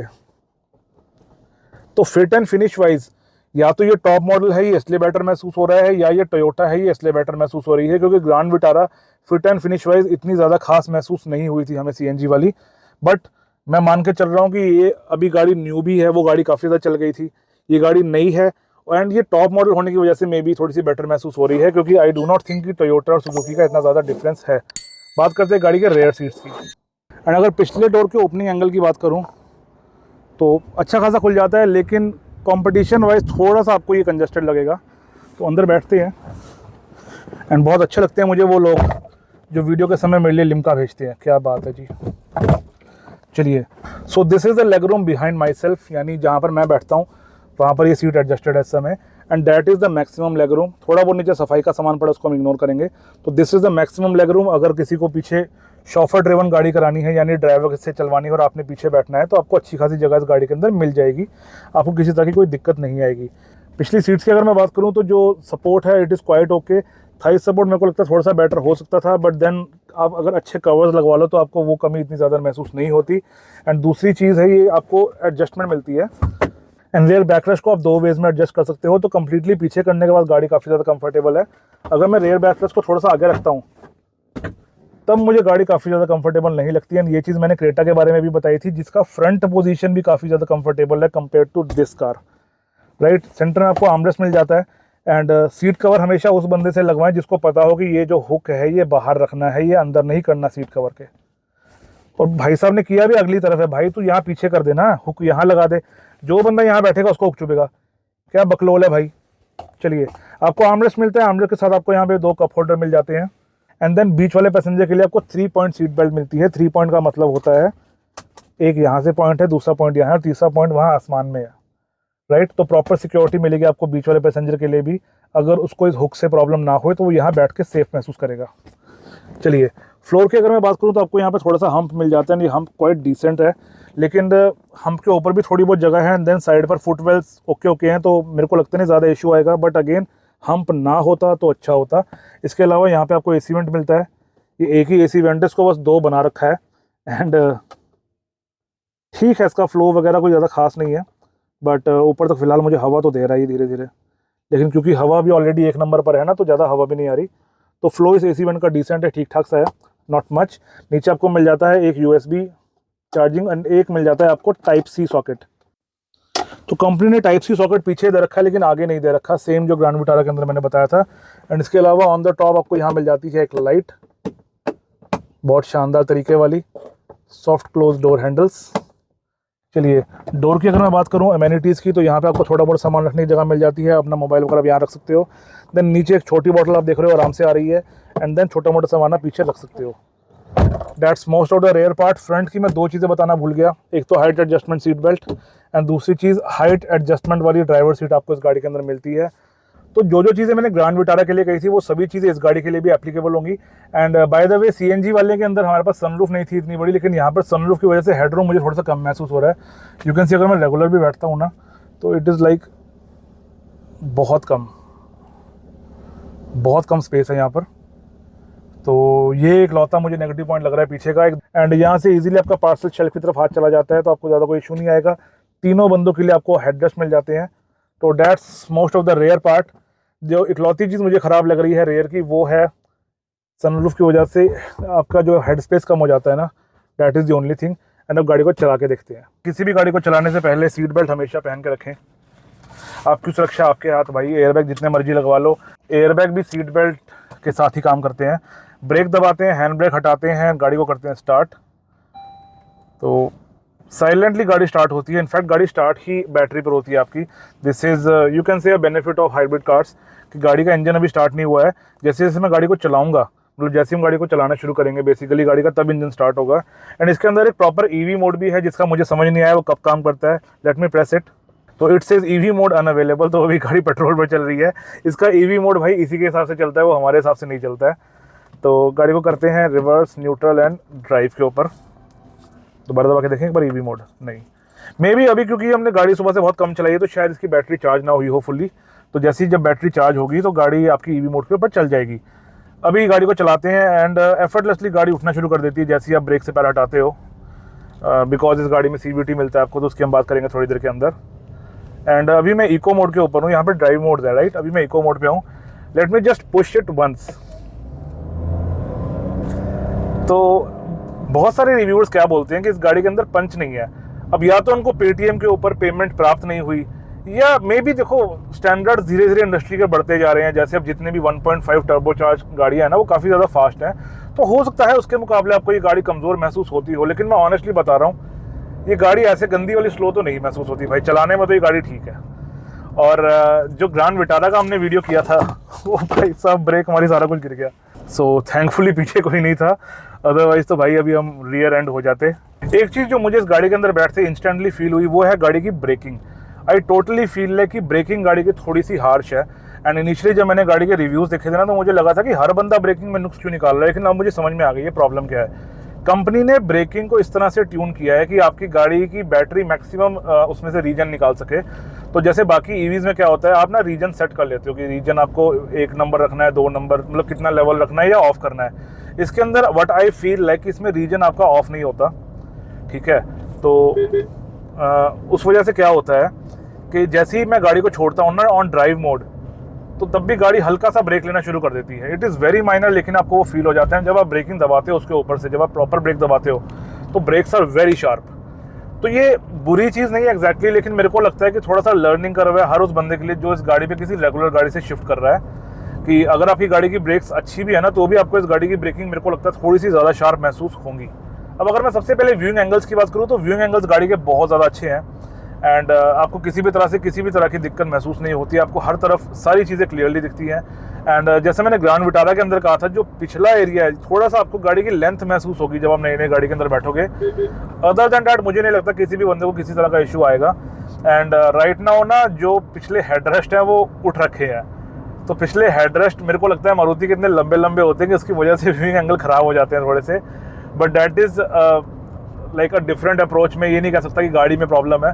Headrest का डिज़ाइन मेरे को लगता है कंपनी बेटर कर सकती है थोड़ा सा, कि वो कंफर्टेबल महसूस हो, इतने ज़्यादा टॉल से महसूस ना हो। But no such complaints with the car. And मैं दोबारा से आप लोगों को याद करा दूँ, जो इस गाड़ी के बारे में प्रॉपर डिटेल में जानना चाहते हैं, ड्राइविंग एक्सपीरियंस एवरीथिंग, तो वो ग्रांड विटारा का वीडियो ज़रूर देखें, बिकॉज बहुत सारी चीज़ें पहले के जैसी ही हैं। तो ऐसा भी हो सकता है कि कुछ चीज़ों को मैं मिस कर दूँ, क्योंकि ग्रांड विटारा को मैंने पहली बार रिव्यू किया था तो मैंने सारी चीज़ों को कवर किया था। आई डोंट फील लाइक कि उन चीज़ों को दोबारा कवर करना चाहिए। And that was the base variant जिसका हमने बात की थी ग्रांड विटारा के अंदर, जो CNG वाला मॉडल था। ये इसका हाईराइडर का कह लो हाइब्रिड के अंदर जो मिड वेरिएंट आता है SGV, तो ये मिड वेरिएंट है। एंड मिड वेरिएंट के अंदर हमें ये भी मिलता है HUD हेड्स अप डिस्प्ले। और हेड्स अप डिस्प्ले की वजह से तो व्यूइंग एंगल मेरे को लगता है थोड़े से बेटर ही हो जाने चाहिए, बिकॉज हमें रोड से ज़्यादा देर तक ध्यान हटाना नहीं पड़ता। एंड अगर जैसे मुझे भी स्पीड देखनी तो मुझे नीचे नहीं देखना पड़ता। बहुत ज़्यादा डिफरेंस नहीं है, it is a minor difference, लेकिन it is still a positive thing. इसके बाद अगर मैं फील एंड फीडबैक की बात करूँ तो जितने भी लोगों को ड्राइविंग का मज़ा आता है उन लोगों को कभी भी इस गाड़ी से कोई शिकायत नहीं रहेगी। It is an amazing car. आपको स्टेयरिंग का जो फील है वो काफ़ी ज़्यादा अच्छा मिलता है। एक चीज़ जो मुझे टोटली फील हो रही है इस गाड़ी के अंदर राइट ना, इसका जो स्टेयरिंग है ना ये काफ़ी ज़्यादा थिन है। मेरे को लगता है कंपनी को थोड़ा सा इसको हेफ्ट देना चाहिए, यानी थोड़ा सा ये पकड़ने में लगे कि आप किसी महंगी गाड़ी के अंदर बैठे हुए हो। बिकॉज स्विफ्ट के अंदर सेम स्टीयरिंग आता है, तो ग्रांड विटारा के अंदर या मैं कहूँ हाईराइडर के अंदर थोड़ा सा तो यार गैप चाहिए। एंड कंपनी अगर ज़्यादा गैप नहीं भी देना चाहती तो कोई बात नहीं, कम से कम इसके ऊपर एक अच्छी सी नाइस लेदर लैमिनेशन कर दो। एंड वो लेदर लैमिनेशन ना वेरिएंट के हिसाब से नहीं होनी चाहिए। अगर आप एक बड़ी फॉर्च्यूनर खरीदते हो राइट फुल साइज़, तो उसमें ऐसा नहीं ना होता कि आपने तो बेस मॉडल लिया है तो हम आपको ना टायर लगा देंगे हाईराइडर वाले, उसमें टायर उसी के आते हैं ना। तो जो बेसिक फील है गाड़ी का वो वैसा ही रहना चाहिए, ऐसा मेरे को लगता है। आप फीचर्स कम देते हो, कैमरा नहीं है, वो चलो अलग बात है, डिफरेंट स्टोरी है, लेकिन ये चीज़ें इनमें नहीं होना चाहिए ये सब। लेकिन इसके अलावा ऐसा कोई कंप्लेन नहीं है। गाड़ी का स्टीयरिंग काफ़ी ज़्यादा एडिक्वेट महसूस होता है। सेंटर पे थोड़ा सा डेड है, लेकिन जैसे ही मैं टर्न लेने की कोशिश करता हूँ, लेन चेंजेस, तो आपको बढ़िया सा फीडबैक इस गाड़ी में से मिलता है। एंड उसी वजह से गाड़ी आपको ना लॉन्ग डिस्टेंसेस के ऊपर टायरिंग या मैं कहूँगा वेग महसूस नहीं होती। एंड आई फील लाइक अगर मैं कभी भी ऐसी बड़ी गाड़ी लेता हूँ, मतलब ऐसी बड़ी यानी कि किसी भी अच्छी गाड़ी के ऊपर अगर मैं पैसा स्पेंड करता हूँ, तो यार फीडबैक तो गाड़ी के अंदर होना चाहिए। इस गाड़ी के अंदर फीडबैक है एंड कॉर्नरिंग के ऊपर आपको वो चीज़ महसूस होती है। सेंटर के अंदर आपको कभी कभार लगेगा कि थोड़ी सी गाड़ी वेग है, but then it is quite okay. Electronic steering है तो अपने हिसाब से ठीक ठाक वेट गाड़ी बना लेती है। इस गाड़ी में ना आपको वो क्रेटा जैसा महसूस नहीं होता कि भाई साहब ये गाड़ी तो आउट ऑफ कंट्रोल चली जाएगी। This is one of the best thing about any car of any segment, कि वो Hyundai के जैसी नहीं है, उससे बेटर है। अगर मैं इसके बाद गियर की बात करूँ तो यार अब हाइब्रिड चला रहे हैं तो इसमें आपको सिंगल CVT गियर बॉक्स मिलता है, तो गियर का तो एज सच मैं क्या ही बताऊंगा, but it is cool, it is nice. And जो पोजीशन वगैरह है वो सारी सही है। एंड जैसे मैनुअल में कहते हैं ऊपर हाथ नहीं रखना चाहिए, ऑटोमेटिक के बारे में मैं नहीं जानता भाई, जिसने रखना है रखो। फीलिंग इसकी काफ़ी ज़्यादा डिसेंट है एंड इसको यूज़ करने में भी आपको कभी मेरे को नहीं लगता किसी तरह की दिक्कत आएगी। कुछ गियर बॉक्स जो ऐसे बटन दबाने वाले होते हैं ना साइड से, वो मुझे ज़्यादा प्रैक्टिकल नहीं लगते। मुझे तो ये वाला काम सही लगता है जिसको आगे से ट्रिगर करना होता है आपने, तो ये मुझे ज़्यादा पर्सनली बेटर लगता है। लेकिन देन ये दिस इज़ नॉट समथिंग जिसकी वजह से हम किसी गाड़ी को कभी छोड़ते हैं। पेडल्स की अगर मैं बात करूँ तो इसमें आपको 2 ही पेडल मिलते हैं। जितने कम पेडल होंगे तो कंपनी को उतना ही कम कैलिब्रेशन वगैरह के ऊपर ध्यान देना पड़ेगा। तो पेडल्स गाड़ी के डिसेंट है एंड ब्रेकिंग वाइज भी गाड़ी काफ़ी ज़्यादा अच्छी है। एंड जैसे मैंने पहले बताया ब्रेकिंग गाड़ी की थोड़ी सी शार्प है, तो वो चीज़ आपको टाइम टू टाइम महसूस होती रहती है। बट जैसे जैसे आप गाड़ी को चलाते जाओगे ना आपको ये चीज़ की आदत बन जाएगी। एंड आई फील लाइक कि sharp braking over the time it is, इसका नेगेटिव पॉइंट इतना नहीं है जितना इसका पॉजिटिव पॉइंट है, राइट। तो that is a nice thing. अब बात करते हैं suspension, handling and ride quality के बारे में। सस्पेंशन गाड़ी का काफ़ी ज़्यादा वेल ट्यून्ड है। ये आपको ओवर स्टिफ भी नहीं लगता, ओवर सॉफ्ट भी नहीं लगता। ये काफ़ी ज़्यादा मीडियम, काफ़ी अच्छी पोजीशन के ऊपर इन्होंने रखा है। एंड मतलब इसका जो बैलेंस है ना इट इज़ वेरी गुड। जब आप इसको शहर में चलाते हो तो ये बम्प्स के ऊपर से गाड़ी आराम से निकल जाती है। एंड जब आप हाईवे के ऊपर होते हो तो गाड़ी के अंदर बॉडी रोल भी कोई ज़्यादा नहीं है। तो गाड़ी की जो राइड क्वालिटी है it is very good. And मेरे को लगता है थोड़ा सा ये गाड़ी हाईवे ओरिएंटेड है, which is a nice thing. देखो जितनी भी गाड़ी जैसे जैसे महंगी होती है आई फील लाइक उसकी हाईवे की राइड क्वालिटी अच्छी होनी चाहिए यार। कुछ ऐसी गाड़ियाँ भी हैं जैसे नेचुरल एस्पायरेटेड क्रेटा जिसकी हाईवे की राइड क्वालिटी ही लुल्लड़। एंड जैसा मैंने आपको पहले भी बताया कि क्योंकि गाड़ी का जो स्टीयरिंग है वो आपको कॉर्नर के ऊपर अच्छा फीडबैक प्रोवाइड करता है, तो एक मैं कहूँगा स्टिफ सस्पेंशन प्लस अच्छे स्टीयरिंग की वजह से गाड़ी की जो हैंडलिंग है वो काफ़ी ज़्यादा अच्छी निखर के बाहर आती है। एंड आपको कभी भी ये गाड़ी ऐसा महसूस नहीं होगा, आप किसी भी स्पीड के ऊपर जा रहे हो ना आपको कभी ये महसूस नहीं होगा कि यार ये गाड़ी तो आउट ऑफ कंट्रोल निकलती जा रही है, जैसे क्रेटा महसूस होती है। स्पेशली जो उसका बेस मॉडल है, मतलब जो नेचुरली एस्पायरेटेड इंजन है। एंड उसका कारण ये भी है कि जो डीजल इंजन है क्रेटा का, जो 1.5 टर्बो पेट्रोल है, वो क्योंकि इंजन थोड़ा भारी है, वेट उसका ज़्यादा है, तो उस वजह से जो अपर मॉडल्स है ना जो बड़े इंजन वाले हैं वो थोड़ी सी गाड़ी जम के चलती है। लेकिन जो रेगुलर क्रेटा है वो भी 1500 सीसी, लेकिन उसके अंदर आपको थोड़ा सा वेगनेस महसूस होती है स्टीयरिंग के अंदर, वो आपको इस गाड़ी के अंदर महसूस नहीं होती। तो आई फील लाइक कि टोयोटा ने अगर मारुति को एज अ पार्टनर चूज़ किया है तो बहुत सही किया है, क्योंकि मारुति की गाड़ियों के अंदर एक जो बिल्ड क्वालिटी वाला इशू था उसके अलावा कभी कोई इशू रहा ही नहीं है। एंड बिल्ड क्वालिटी वाली चीज़ को भी मारुति धीरे धीरे इंप्रूव कर रहा है। बात करते हैं ड्राइव ट्रेन के बारे में, तो इस गाड़ी के अंदर आपको 2 इंजन ऑप्शंस मिलते हैं। पहला इंजन आपको मिलता है 1.5 लीटर 4 सिलेंडर जो मारुति का इंजन है, एंड दूसरा इंजन जो इस समय हम चला रहे हैं 1.5 लीटर 3 सिलेंडर जो टोयोटा का इंजन है। जो मारुति का इंजन है वो आता है माइल्ड हाइब्रिड टेक्नोलॉजी के साथ में, जिसमें बेसिकली हाइब्रिड नाम का कुछ नहीं होता, सिर्फ आपका ऑटो स्टार्ट स्टॉप जैसे 1-2 फीचर दिए होते हैं, कोई काम की चीज़ नहीं होती। लेकिन जो टोयोटा का हाइब्रिड है वो प्रॉपर स्ट्रॉन्ग हाइब्रिड है। एंड स्ट्रॉन्ग हाइब्रिड का मतलब होता है कि इस गाड़ी के अंदर बैटरी इंजन को सहारा लगा सकती है, यानी थोड़ा सा पावर अपनी तरफ से दे सकती है। माइल्ड हाइब्रिड में कंपनीज कहती हैं कि आपको थोड़ा सा एक्स्ट्रा पावर मिलती है। वो एक्स्ट्रा पावर जब उनसे पूछो कितनी होती है तो वो कहते हैं 1-2 Nm का टॉर्क मिल जाता है आपको, ठीक है। कोई कंपनी 4 Nm का टॉर्क बता देती है, पता नहीं कहाँ से ला रहे हैं वो इतना नंबर, राइट। लेकिन इस गाड़ी के अंदर there is proper battery and उसके साथ प्रॉपर आपको एक बैटरी की मोटर मिलती है जो अलग से गाड़ी को थोड़ा सा पुश करती है। तो ये एक प्रॉपर हाइब्रिड गाड़ी है, ठीक है। एंड हाइब्रिड अलग अलग तरह के होते हैं। This is a self charging hybrid, यानी इसमें आपको अलग से प्लग नहीं लगाना पड़ता। कुछ हाइब्रिड्स होती हैं जहाँ पर पेट्रोल इंजन भी रहेगा प्लस आपको उसको दीवार से भी चार्ज करना पड़ेगा, या आप उसमें कर सकते हो, आपके पास ऑप्शन है। तो वो एक डिफरेंट टेक्नोलॉजी हो जाती है। यहाँ पर क्या होता है कि पेट्रोल से ही कार की बैटरी चार्ज हो जाती है एंड देन वो बैटरी मोटर आपको अलग से थोड़ी सी पावर प्रोवाइड करती है। अगर मैं थोड़ा सा टेक्निकल पॉइंट के ऊपर बताऊँ तो जो आम इंजन होते हैं ना उनके अंदर ऑटो साइकिल्स होती है, एंड जो ऑटोमैन साइकिल होती है वो एक ऐसी टेक्नोलॉजी बनाई गई थी जहाँ पर आपको डिसेंट पावर और डिसेंट फ्यूल इकोनॉमी मिल जाए। लेकिन जो हाइब्रिड इंजन आते हैं ना उनके अंदर अब कंपनीज ने एटकिंसन साइकिल यूज़ करना शुरू कर दिया है। अब Atkinson cycle is a new word for people, बहुत से लोगों ने इस चीज़ को सुना नहीं होगा, लेकिन इन रियलिटी एटकिंसन साइकिल एक काफ़ी ज़्यादा पुरानी टेक्नोलॉजी है। एंड ये इतनी पुरानी टेक्नोलॉजी है बेसिकली कि कंपनी ने इसको छोड़ दिया था। कारण क्या था कि एटकिंसन साइकिल के अंदर आपको माइलेज ज़्यादा मिलती थी, लेकिन पावर आपको बहुत ही ज़्यादा कम मिलती थी इनिशियली यानी लो आरपीएम के ऊपर।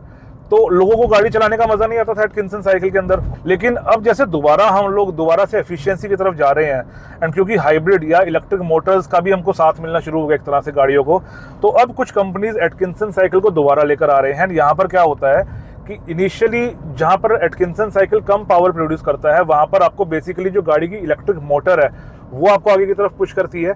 एंड जैसे ही आप एक डिसेंट स्पीड के ऊपर आ जाते हो, तो क्योंकि एटकिंसन साइकिल के अंदर ज़्यादा आरपीएम के ऊपर आपको डिसेंट पावर महसूस होती है, तो वहाँ पर इंजन मोटर को ओवरराइड कर देता है, यानी अब गाड़ी इंजन पे चल रही है, मोटर के ऊपर नहीं चल रही हाई स्पीड के अंदर। आई होप ये चीज़ें लोगों को क्लियर हो गई हो कि लो आरपीएम के ऊपर मोटर असिस्ट करती है गाड़ी को, और हाई आरपीएम के ऊपर जाकर एटकिंसन साइकिल का इंजन अपने आप में डिसेंट है। ठीक है, तो इसके अंदर भी आपको एटकिंसन साइकिल मिलती है। होंडा सिटी का जो हाइब्रिड वेरिएंट है उसमें भी आपको एटकिंसन साइकिल मिलती है।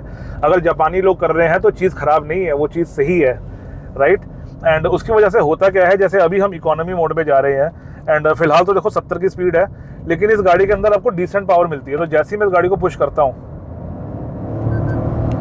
तो हल्का सा मुझे बूस्ट मिलना शुरू हो जाता है। Now it is not very fast. दो कारण है उसके। पहली बात तो इस गाड़ी के पावर फिगर्स बहुत ज़्यादा नहीं है, एंड दूसरा कारण है कि इसमें आपको सीवीटी मिलता है, और सबको पता है कि CVT is not a performance gearbox. तो ये गाड़ी भगाने के लिए तो बनी नहीं है, लेकिन उसके बावजूद सीवीटी के बावजूद भी मतलब आपको डिसेंट परफॉर्मेंस मिलती है।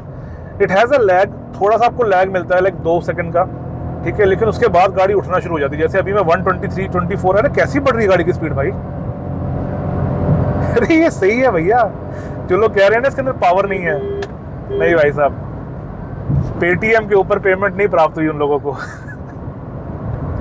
ये सही है गाड़ी की स्पीड, देखो मतलब it takes 2 seconds, literally 2 seconds. जैसे मैं दबाऊंगा ना, अभी मैं दिखाता हूँ आपको, बताता हूँ मैं आपको साथ साथ। अभी मैं दबाने जा रहा हूँ 3, 2, 1,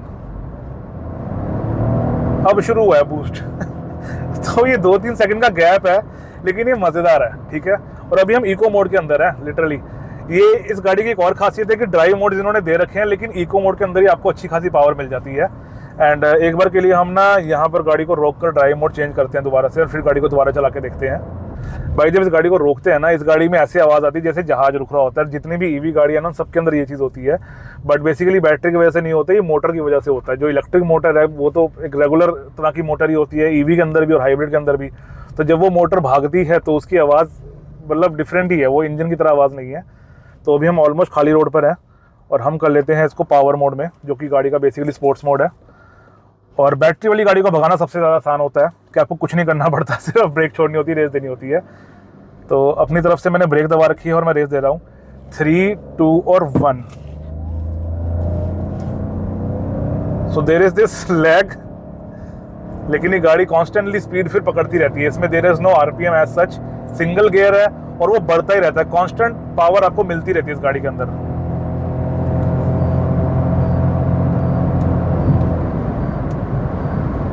एंड इनिशियली जो 1-2 सेकंड है वो बेसिकली लग जाते हैं सीवीटी की वजह से, कि भाई साहब को उठने में थोड़ा टाइम लगता है। फिर गाड़ी डिसाइड करती है कि हमको बैटरी पे जाना है या हमको इंजन पे जाना है, बिकॉज एकदम से बहुत ज़्यादा हमने पंप कर दिया गाड़ी को। तो इन चीज़ों की वजह से थोड़ा सा लैग डेफिनेटली महसूस होता है। लेकिन जब आप डे टू डे यूसेज में गाड़ी को चलाते हो ना, पावर मोड के अंदर खासकर, देखो लैग इज़ देयर, और वो लैग हमेशा ही रहेगा। 2 सेकंड आपको हमेशा लगेंगे ही लगेंगे इस गाड़ी को सोचने में कि मेरे साथ क्या किया गया है, राइट। लेकिन उसके बाद आपको गाड़ी अच्छा परफॉर्मेंस दे देती है। इसका नेगेटिव पॉइंट आपको बता देता हूँ कि जैसे अब अगर आप हार्ड एंड फास्ट ड्राइविंग कर रहे हो ना, आप कहीं भगा रहे हो, फटाफट आप लेन चेंजेस कर रहे हो, करने नहीं चाहिए वैसे। ऐसे हमेशा गाड़ी अगर आप तेज़ चला रहे हो तो किसी कंट्रोल्ड एनवायरनमेंट के अंदर ही चलाओ, यानी फन के लिए अगर आप चलाते हो तो ठीक ठाक जगह पे चलाओ। ऐसे हाईवे के ऊपर तमाशबीनियां मत करो। बट जैसे अगर मैं गाड़ी को बार बार तेज चलाता हूँ ना, तो इसको थोड़ा सा टाइम लगता है, ये तो थोड़ा सा सोचती है कि क्या हो रहा है मेरे साथ। तो that is the only negative thing. जहाँ बाकी गाड़ियों के अंदर जो टर्बोचार्ज गाड़ियाँ, जैसे जब एक बार टर्बो स्टार्ट हो जाता है तो आपको पावर मिलती रहती है, राइट। अब अगर आप टर्बो बैंड के अंदर हो और आप हल्का सा लेन चेंज करके दोबारा रेस देते हो, आपकी गाड़ी उठना शुरू हो जाती है। ये लगाती है 2 सेकंड। अब जैसे मैंने हल्का सा एक्सेलेरेटर छोड़ा, मैंने लेन चेंज किया, मैंने दोबारा रेस दे दी, अब गाड़ी बढ़ना शुरू हुई है। ठीक है, जैसे अभी मैं भगा रहा हूँ और अब हम फ्लाईओवर पे नीचे उतर रहे हैं, रेस दी, अब गाड़ी बढ़ना शुरू हुई है। तो दिस इज समथिंग जो कुछ लोगों को अनॉय करेगा, लेकिन मेरे को लगता है जैसी गाड़ी की परफॉर्मेंस है, मतलब literally I have no complaints. ये लैग है लेकिन इसका लैग मजे वाला है, मतलब ठीक है, उसके बाद ऐसा आपको बोरिंग नहीं महसूस होती गाड़ी। दी ओनली प्रॉब्लम इज ये लैग हर बार आता है, तो जो लोग गाड़ी को बार बार भगाना चाहते हैं उनके लिए नहीं है, ठीक है। ये गाड़ी है मेरे को लगता है आराम से चलाने के लिए। और अगर मैं आराम से चलाने की बात करूं तो इस गाड़ी का जो क्रूज कंट्रोल है ना, वो 30 के ऊपर सेट हो जाता है। मतलब this is the first car I have seen जहां पर आप 30 पे क्रूज कंट्रोल सेट कर सकते हो। मुझे ऑनेस्टली नहीं पता ये चीज़ ग्रैंड विटारा में या क्रेटा में या किसी और गाड़ी में होती है या नहीं होती है। हैरियर के अंदर आई थिंक जो लोवेस्ट लिमिट है क्रूज कंट्रोल की, वो आई थिंक 40 या 50 की लाइन में है, मे बी 47 या 54 ऐसा कुछ है। बट इसके अंदर 30 के ऊपर क्रूज कंट्रोल सेट कर सकते हैं यार, ये मुझे बहुत मज़ेदार चीज़ लगी। अगर आप शहर में शाम को गेड़ियाँ मार रहे हो, 30 पे लगा के छोड़ दो भाई, चलने दो उसको, और फिर तो ये एवरेज दमदार देगी बहुत ज़्यादा। इस पावर और इको मोड के अलावा गाड़ी में एक तरह का ड्राइव मोड और है, और वो है ये बी, जो आपने गियर के ऊपर देखा था। तो अगर मैं गाड़ी को बी में कर दूं तब क्या हो जाता है, बेसिकली व्हाट आई फील है कि ये जो बी हेड स्टैंड्स फॉर ब्रेकिंग। तो जैसे ही मैं गाड़ी को चला रहा हूँ, जहाँ मैं गाड़ी की रेस छोड़ता हूँ ना, तो गाड़ी का ब्रेक लगना शुरू हो जाता है। तो it is like that single pedal mode जो आपको ईवीज के अंदर मिलता है, प्रॉपर ईवीज के अंदर। अब ये जो इसका ब्रेकिंग मोड है ना, ये कंप्लीटली गाड़ी को स्टॉप नहीं करता, लेकिन स्टिल आपको ब्रेकिंग महसूस होनी शुरू हो जाती है। जैसे मैं कहीं पर भी गाड़ी को छोड़ता हूँ ब्रेक्स को, तो गाड़ी इंस्टेंटली रुकना शुरू हो जाती है। अभी हम फ्लाईओवर के ऊपर हैं और अभी मैं इस एम्बेसडर के पीछे ले लेता हूँ स्लोप के ऊपर, यानी डाउनवर्ड्स। तो जैसे मैंने छोड़ा है तो गाड़ी का डिफरेंस बढ़ता जा रहा है, हमारी गाड़ी स्लोप के ऊपर भी रुकना शुरू हो गई है। तो दैट्स द बी मोड। मेरे को लगता है अगर आप ट्रैफिक के अंदर हो, आपको बी मोड पर गाड़ी रखनी चाहिए, ताकि गाड़ी कॉन्स्टेंटली अपने आप ब्रेक मारती रहे। इनफैक्ट आप रेगुलरली भी बी मोड के ऊपर चला सकते हो अगर आपका बहुत हार्ड एंड फास्ट ड्राइविंग का नेचर नहीं है। बट ध्यान रखना, जैसे ही आप मतलब एक्सीलरेटर को छोड़ोगे, जहाँ आम गाड़ियों के अंदर जो आपकी कोई भी कार होती है वो कोस्टिंग करती है, यानी थोड़ी देर के लिए चलती रहती है ना, इस गाड़ी के अंदर इंस्टेंटली आपको ब्रेक लगनी शुरू हो जाती है। तो दैट्स अ थिंग कि अगर आप हाई स्पीड्स के ऊपर ये बी मोड चलाओगे आपको शायद ज़्यादा मज़ा नहीं आएगा, लेकिन अगर आप नॉर्मल ट्रैफिक के अंदर चलाओगे तो it is a very practical thing, and ये गाड़ी को बार बार चार्ज करता रहेगा जितना भी करता है। चलो ये तो नहीं मैं कह सकता कितना चार्ज हो रहा है ब्रेकिंग से, बट क्योंकि ये चीज़ सारी कंपनियां कर रही हैं तो आपको टोयोटा ने ऑप्शन दिया है। गियरबॉक्स की अगर मैं बात करूँ तो सीवीटी देखो परफॉर्मेंस ओरिएंटेड गियरबॉक्स नहीं होता, तो इसीलिए मुझे ऐसे गाड़ी से कोई कंप्लेन नहीं है। अगर मैंने डीसीटी लिया हो और वो सीवीटी के जैसा चले तो फिर मैं कहूँगा भी, अगर मैं ले ही सीवीटी रहा हूँ तो फिर तो मैं क्यों ही गाड़ी के अंदर नुक्स निकालूंगा, right. And CVT is one of the reasons की गाड़ी में लैग होता है, क्योंकि जब भी मैं गाड़ी को रेस देता हूँ तो गाड़ी पहले तो सीवीटी ही उठने में थोड़ा टाइम लगाता है, और फिर गाड़ी सोचती है भाई साहब क्या हो गया मेरे साथ, कि बैटरी को चलाना है या इंजन को चलाना है। तो अब जाके उठना शुरू हुई गाड़ी, देखो फिर से तो दैट इज़ समथिंग जो आपको हमेशा माइंड के अंदर रखना पड़ेगा कि अगर आप एक सीवीटी कार ले रहे हो, it is for comfort. On the other hand plus side जो होता है सीवीटी का, दैट इज़ द मेंटेनेंस। इस गियरबॉक्स की मेंटेनेंस सबसे कम होती है, क्योंकि टेक्निकली इसके अंदर गियर्स होते ही नहीं है। इसके अंदर एक बेल्ट होती है और एक कोनिकल शाफ्ट होता है, जिसके ऊपर सीवीटी की बेल्ट ना स्लाइड करती है। और सेम टेक्नोलॉजी एक्टिवा के अंदर भी होती है, उसके अंदर भी सीवीटी ही रहता है। तो वो टेक्नोलॉजी धीरे धीरे इतनी ज़्यादा रिफाइन हो गई है कि जैसे जब पहले जो होंडा सिटीज़ होती थी वो थोड़ी सी बोरिंग लगती थी चलाने के अंदर, लेकिन ये गाड़ियाँ आज की डेट में ना इतनी ज़्यादा बोरिंग महसूस नहीं होती। यस, डीसीटी के मुकाबले सीवीटी आपको बिल्कुल ही ऑपोजिट डायरेक्शन के अंदर महसूस होगा, but this car is made for comfort, for convenience and for efficiency, not for performance. लेकिन उसके बावजूद जब आपको गाड़ी को भगाना होता है ना, तो गाड़ी आपको थोड़ा बहुत फन दे देती है, right. It is not the fastest car, but it is still better than any naturally aspirated car in the segment. Average की अगर मैं बात करूँ तो वैसे तो इस गाड़ी का हम ओनरशिप रिव्यू जब करेंगे तब हम गाड़ी की एवरेज को डिस्कस करेंगे, लेकिन एज ऑफ नाउ अगर मैं आपको कोई नंबर देना चाहूँ तो ओनर ने मुझे बताया है अभी गाड़ी की पहली सर्विस होना बाकी है। ओडोमीटर पे इफ़ इट इज़ विजिबल गाड़ी अभी 2600-2700 किलोमीटर ही चली है, तो पहली सर्विस अभी गाड़ी की होनी है। लेकिन उससे पहले जो नंबर ओनर को मिल रहा है दैट इज़ अराउंड 22-22.5 किलोमीटर पर लीटर। तो एवरेज गाड़ी की अच्छी है, और मुझे ये भी बताया गया है कि इस गाड़ी की एवरेज अगर लोग इसको प्यार से चलाएं तो 32, 33, 34 का नंबर निकल जाता है, जो कि बहुत ही अजीब नंबर है। But still I feel like कि अगर गाड़ी आप एवरेज के लिए ले रहे हो हाइब्रिड, है ना, तो आपको माइलेज की तरफ फोकस करना चाहिए। फिर आपको इन चीज़ों पर फोकस नहीं करना चाहिए भाई साहब गाड़ी भाग नहीं रही, गाड़ी में पंच नहीं आ रहा है, या गाड़ी में हर 2 सेकंड के बाद लैग हो रहा है, क्योंकि गाड़ी पहले दिन से माइलेज का प्रॉमिस कर रही है। गाड़ी आपको परफॉर्मेंस या पावर का प्रॉमिस तो कर ही नहीं रही, राइट। तो I have no such complaints अगर गाड़ी की माइलेज अच्छी है तो। एंड 30 की एवरेज यार क्या ही चाहिए, और डीजल गाड़ियों को पीछे कर रही है ये गाड़ी, और भागने में भी ठीक ठाक ही है भाई। At literally any given time अगर आप इसको रेव करोगे, ये 2 सेकंड सोचेगा पहले और फिर आगे चलेगा। इसका ईवी मोड कैसे चलता है भाई, मुझे तो समझ ही नहीं आया अब तक। इनफैक्ट जब मैं पहली बार ये गाड़ी, जब ये नई गाड़ी आई थी ना, तो मैं इसको टोयोटा के शोरूम चलाने गया था और मैंने शोरूम में जाके बंदे को बैठ के बोला, मैं कहा मैंने सुना ये गाड़ी सिर्फ ईवी पर भी चल जाती है तो चलाओ। तो वो कहता हाँ सर चलती है। उसने बटन दबाया, ईवी मोड अनअवेलेबल। अब उसको खुद नहीं समझ में आ रहा क्या हो रहा है। तो ये एक ऐसी चीज़ है जो टोयोटा ने अपने हिसाब से लॉजिक लगाया है कि ईवी मोड जब गाड़ी का मन करेगा गाड़ी चल लेगी, भाई तुम मत सोचो, राइट। बटन इन्होंने दे दिया है लेकिन वो हमें हमेशा दिखाता है ईवी मोड अनअवेलेबल, राइट। तो जब भी इस गाड़ी का हम ओनरशिप करेंगे, एक बार हम ओनर से भी बात करेंगे कि उनको इस चीज़ का पता है कि नहीं पता, because this is a mystery with all the Hyryders and all the Grand Vitara hybrids, strong hybrids. तो that was all guys. By the way हमने HUD की शायद बात नहीं करी, तो HUD के अंदर भी आपको बेसिक सारी इन्फॉर्मेशन मिल जाती है जब आप गाड़ी को चलाते हो। And overall it is a fun car, मतलब टोटली मज़ा आ रहा है इस गाड़ी को चला के। 2 सेकंड का लैग हर बार आता है लेकिन फिर गाड़ी भागती है मस्त वाला। तो अगर हाइब्रिड चलाने के बाद मैं गाड़ियों को रैंकिंग देना चाहूँ तो जो सबसे बेकार इंजन है इस सेगमेंट के अंदर, that is Hyundai Creta 1.5 naturally aspirated. जो उससे ऊपर गाड़ी आती है वो आती है ग्रैंड विटारा नेचुरली एस्पायरेटेड। उसके ऊपर आई विल से कि ये गाड़ी और जो टर्बो है ना 1 लीटर, ये आसपास है, मतलब फीलिंग के अंदर।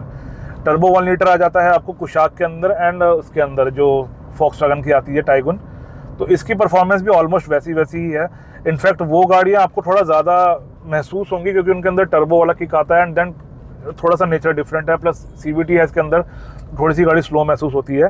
Other than that performance I will say equal सी परफॉर्मेंस है इसकी 1 लीटर टर्बो जैसी। एंड इसके ऊपर गाड़ियाँ आ जाती हैं सीधा 1.5 लीटर टर्बो जो जर्मन इंजन हैं। देन सबसे ऊपर तो हमको पता है कि जो कोरियन इंजन हैं 1.5 लीटर वाले वो बैठते हैं। एक बीच में रह गया इंजन हमारा होंडा का नेचुरली एस्पायरेटेड 1.5, तो आई विल से वो भी इस गाड़ी के आसपास ही है।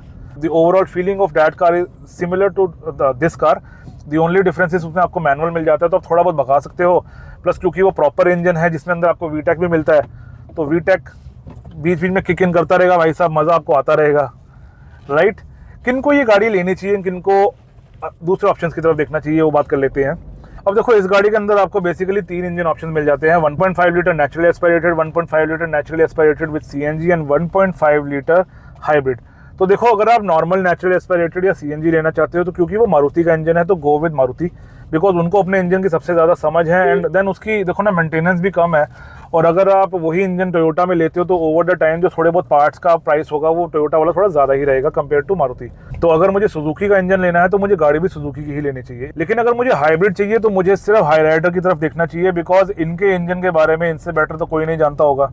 तो मैं एक सुपीरियर टेक्नोलॉजी उसी कंपनी की लेनी पसंद करूंगा जो कंपनी उसको बनाती है, ना कि ऐसी कोई कंपनी जो उसके साथ सिर्फ पार्टनर है। मैं ये नहीं कह रहा कि मारुति की सर्विस ख़राब है, लेकिन हाइब्रिड, क्योंकि मारुति के पास अपना कोई खास स्ट्रॉन्ग हाइब्रिड नहीं है, प्लस हाइब्रिड के अंदर ना टोयोटा के अंदर आपको वारंटी भी ज़्यादा मिलती है बैटरी वगैरह की।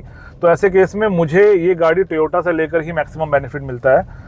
तो दैट इज़ वन रीज़न कि मुझे क्यों हाइब्रिड टोयोटा से लेनी चाहिए। इसके अलावा बाकी सारे केसेस बहुत ज़्यादा क्लियर हैं। अगर मुझे बेटर फिट एंड फिनिश चाहिए तो कोरियन गाड़ियाँ आपको थोड़ी सी better fit and finish provide करती हैं। अगर मुझे बेटर स्ट्रेंथ चाहिए तो आपको जर्मन गाड़ियाँ या जो नई क्रेटा है वो थोड़ा सा बेटर स्ट्रेंथ प्रोवाइड करेगी। I am not saying this is a weak car, लेकिन जब तक कोई प्रॉपर क्रैश टेस्ट का रिजल्ट नहीं आता तब तक तो आई कैन नॉट से कि it is a very solid car. And अगर आपको परफॉर्मेंस ओरिएंटेड गाड़ी चाहिए तो आप डेफिनेटली सेम प्राइस के अंदर 1.5 टर्बो की तरफ जा सकते हो। लेकिन मेरे को लगता है जो हाइब्रिड है ना, ये ओवर द टाइम खर्चा वाइज उन गाड़ियों से काफ़ी ज़्यादा सस्ती और काफ़ी ज़्यादा प्रैक्टिकल महसूस होने वाली है। तो I totally feel like this is a smart purchase. And इसके अलावा अगर आपको सेम पैसे के अंदर बड़ी गाड़ी चाहिए तो आपके पास सिर्फ इंडियन ऑप्शंस रह जाते हैं, यानी स्कॉर्पियो एन, हैरियर, सफारी या XUV 700। थार को भी कुछ लोग इससे बड़ा समझते हैं, पर मेरे को लगता है थार इज़ अ डब्बा, अंकल की गाड़ी डब्बा, तो उसको जाने देते हैं। लेकिन जो हैरियर, सफारी, XUV वगैरह है ना, देखो यहाँ पर इकलौती प्रॉब्लम ये है कि ये इंडिया की गाड़ियाँ हैं और इंडियन कार्स के अंदर देखो थोड़ा बहुत तो आपका भाई साहब कलेश जिंदगी भर चलता ही रहता है, राइट। 2 इंडियन गाड़ियाँ मेरे पास है और कुछ इंडियन गाड़ी वाले मेरे दोस्त भी हैं, तो सबका जो एक्सपीरियंस है वो एक जैसा ही है कि गाड़ियाँ जितनी मर्जी अच्छी बना ले इंडियन कंपनीज, लेकिन कुछ ना कुछ इसके अंदर प्रॉब्लम छोड़ ही देती हैं। तो सर्विस वाइज भी टाटा और महिंद्रा में कोई ज़्यादा डिफरेंस नहीं है, एक ही जैसी दोनों की सर्विस है। सो यू कैन नॉट से कि अगर मैंने महिंद्रा लिया तो मैंने हाई राइडर से बहुत ज़्यादा बड़ा तीर मार लिया। ठीक है, हाई राइडर अपनी जगह जितना आपका खर्चा बचा लेगी ना, महिंद्रा उतना ही खर्चा आपका एक्स्ट्रा लगा देगी। So that was all for today guys. I hope आपको आज का वीडियो पसंद आया। आपके कोई भी सवाल हो आप कमेंट्स के अंदर पूछ सकते हैं। जब भी मैं इस गाड़ी का ओनरशिप रिव्यू करूंगा मैं सारे सवालों को अपने वीडियो के अंदर काउंट करूंगा। एंड मुलाकात करेंगे अगले वीडियो के अंदर। तब तक के लिए keep liking, sharing, subscribing and supporting. Bye bye. And आज के इस वीडियो में हम जानेंगे इस गाड़ी और ग्रैंड विटारा में क्या डिफरेंस। बहुत मक्खी हट